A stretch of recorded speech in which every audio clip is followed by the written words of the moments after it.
Hai kawan-kawan, adakah anda tahu apakah yang dimaksudkan dengan pentadbiran ujian? Oleh itu, mari kita sama-sama melihat definisi pentadbiran ujian. Pentadbiran ujian ialah sebahagian daripada langkah-langkah pengujian yang dilaksanakan pada fasa akhir langkah-langkah pengujian dalam pentadbiran ujian yang meliputi aspek persediaan, melaksanakan dan menyelesaikan pengujian. Berikut merupakan langkah-langkah prinsip pentadbiran ujian yang perlu dilakukan oleh guru semasa ujian dilakukan. Pertama, memastikan tempat pelaksanaan ujian berada dalam keadaan yang baik. Contohnya, seperti menyediakan susun atur meja yang sesuai untuk pelajar menghadapi peperiksaan.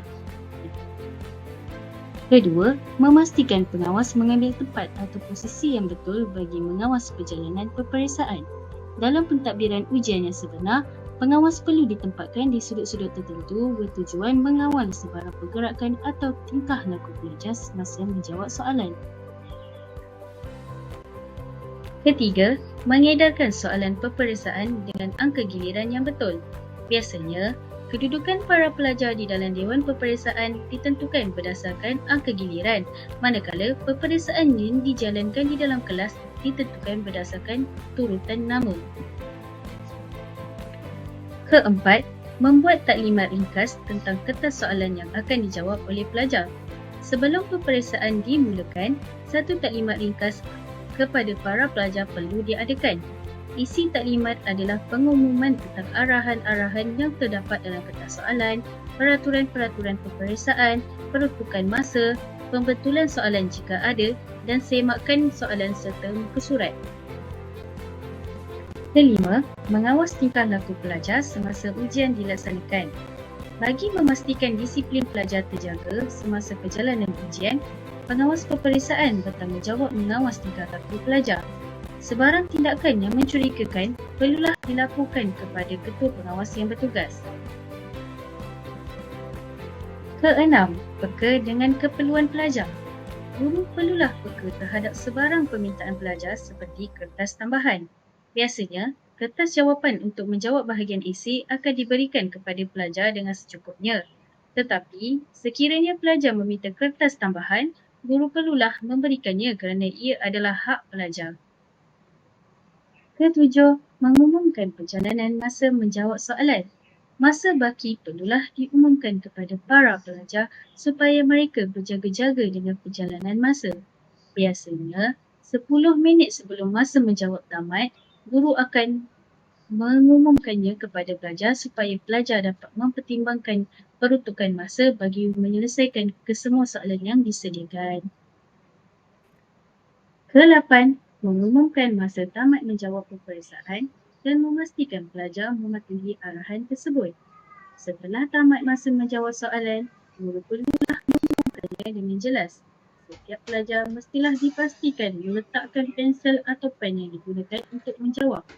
Sebarang tindakan melanggar arahan oleh pelajar mestilah ditegur supaya guru bersikap adil kepada semua pelajar.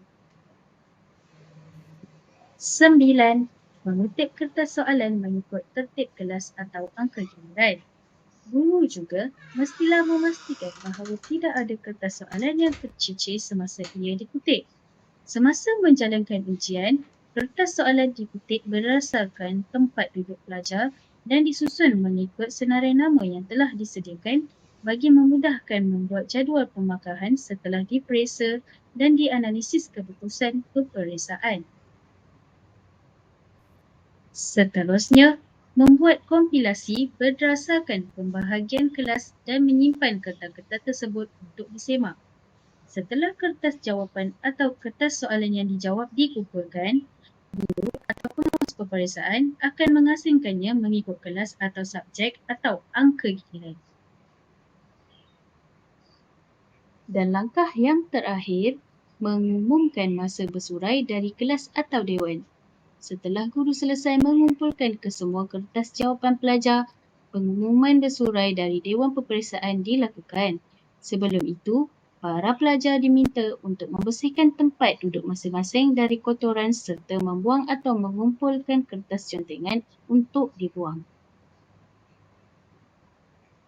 Seterusnya, kita akan melihat pula apakah langkah yang akan dilakukan selepas pelaksanaan ujian. Langkah pertama, mengumpul kertas soalan dan memeriksa jawapan berdasarkan skema jawapan. Selepas ujian dijalankan dan kertas jawapan dikutip, guru melaksanakan tugas seterusnya, iaitu memeriksa skrip jawapan. Beberapa perkara yang diberi perhatian semasa memeriksa skrip jawapan seperti bentuk ujian yang diberikan, jawapan yang diberikan oleh pelajar sama ada dalam kertas jawapan yang disediakan atau jawapan dalam bentuk esei.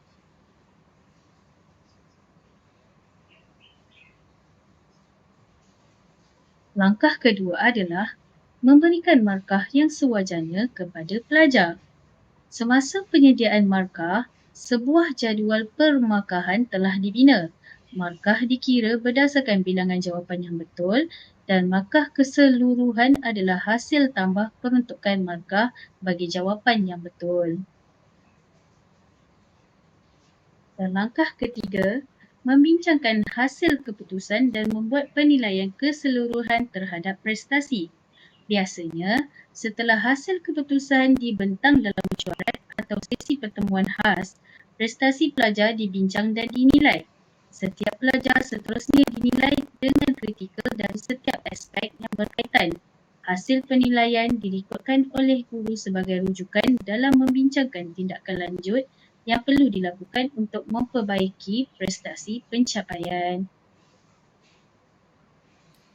Apa pula yang dimaksudkan dengan e-peperiksaan?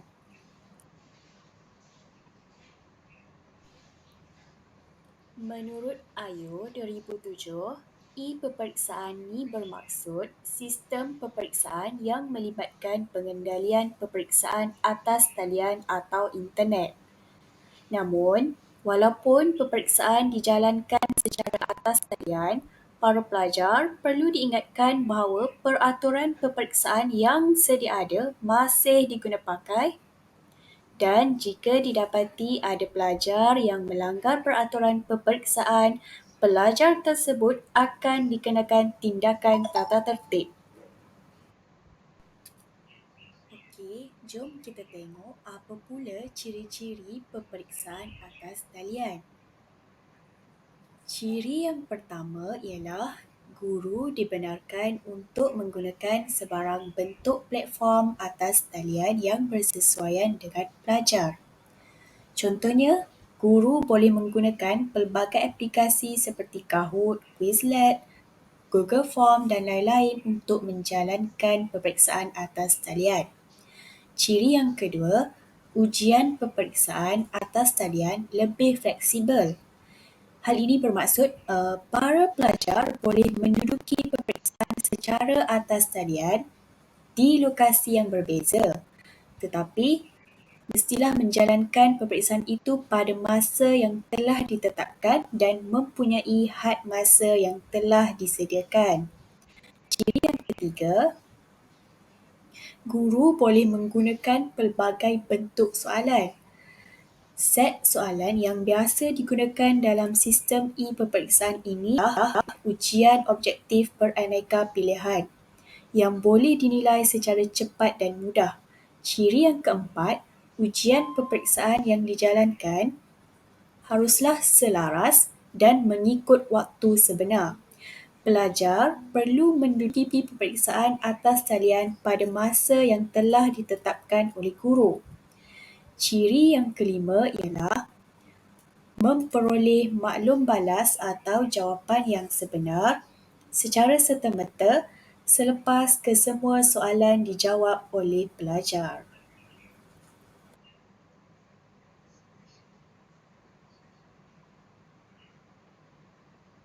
Apa pula bentuk peperiksaan atas talian ni ya?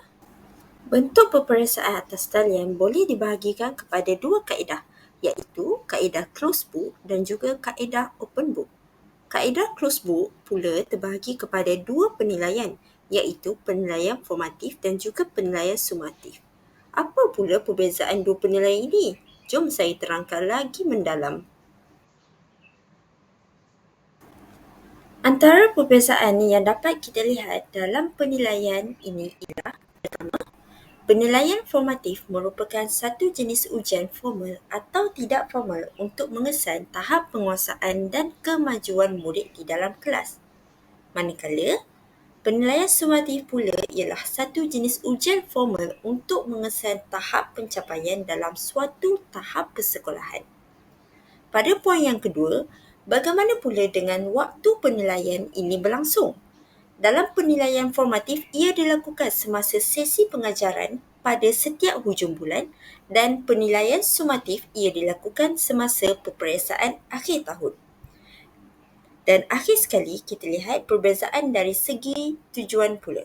Tujuan bagi penilaian formatif adalah untuk mengesan penguasaan dan kemajuan murid untuk membaiki kelemahan pengajaran dan pembelajaran dengan kadar segera. Tetapi penilaian sumatif bertujuan mengesan penilaian murid berdasarkan beberapa unit pembelajaran dan peningkatan grade murid. Jom kita lihat contoh penilaian formatif, iaitu peperiksaan bulanan, akhir atau kuis.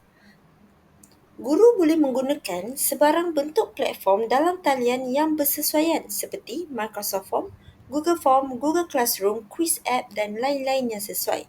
Manakala peperiksaan yang dijalankan haruslah selaras dan real time dengan menggunakan aplikasi seperti Microsoft Teams, Zoom, Webex, Google Meet, Skype dan lain-lain bagi memudahkan guru-guru untuk memantau secara langsung perjalanan peperiksaan itu.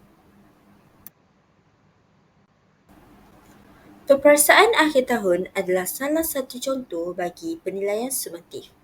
Pertama, jadual peperiksaan akhir secara dalam talian akan diselaraskan di peringkat institut dengan merujuk kepada jadual yang diberikan oleh pejabat.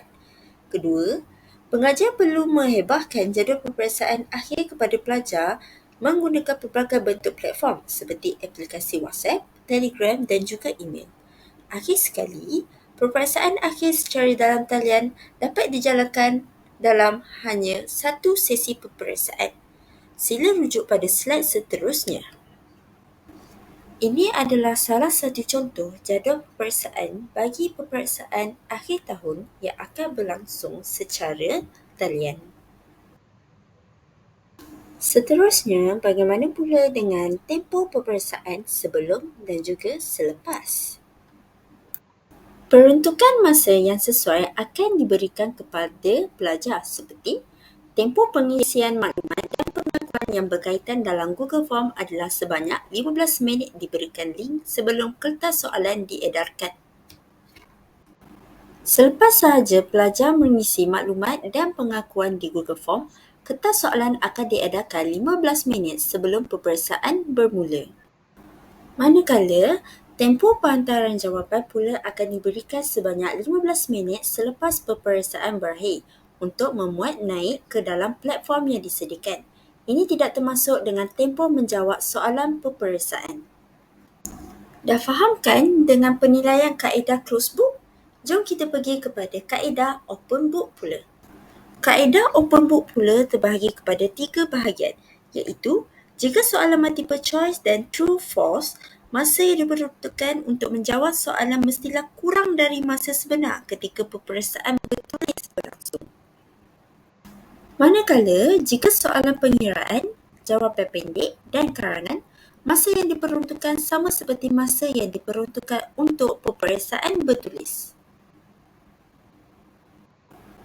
Akhir sekali, bagi kaedah take home test di mana pelajar dapat menjawab soalan peperiksaan dengan tempoh yang panjang, iaitu tempoh maksimum yang dimudahkan adalah selama 3 hari. Secara ringkasnya, pelbagai bentuk peperiksaan yang dapat dilakukan secara atas talian. Namun begitu, pelbagai juga aspek yang perlu diambil kira supaya peperiksaan yang dijalankan secara atas talian ini adil, sah dan boleh dipercayai untuk dilaksanakan. Hal ini juga memerlukan kerjasama dan sokongan para guru serta para pelajar supaya peperiksaan atas talian ini berjalan dengan lancar tanpa menimbulkan masalah dan dalam masa yang sama, objektif penilaian ini dapat dicapai bersama.